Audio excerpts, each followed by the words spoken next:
So after my last deployment, things kind of went downhill for me pretty quick, right?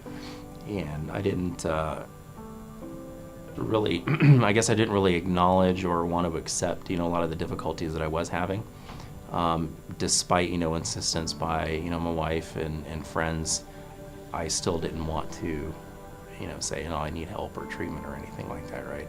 I'm just having a bad day, you know what I mean? So I'll just go with my therapist and stuff at Fort Drum and call it a day.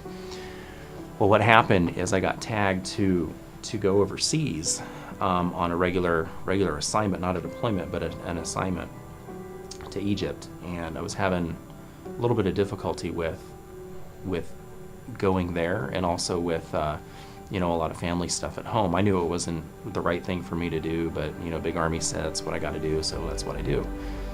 So I went and I left Fort Drum and I went to go on my way to Egypt, and the behavioral health folks through the screening process realized that my issues were bigger than anybody is really realizing, and they're the ones that actually stamped me with the PTSD diagnosis and said, no, you need to go back and get treated for it, right?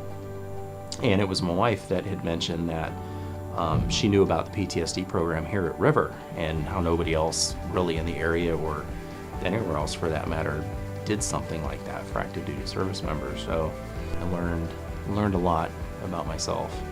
I'm in the program and what some of my issues were, and so it was a really good experience for me. I mean, just right from the get-go.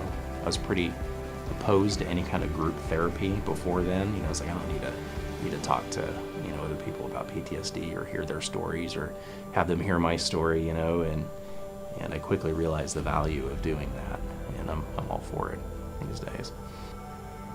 It's good to have a team of folks that really do care.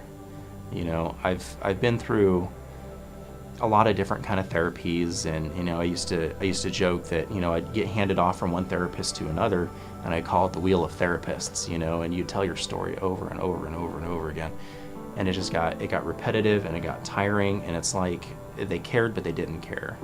And these guys here, the dedication that they have in helping people with some pretty serious mental health issues is it's admirable.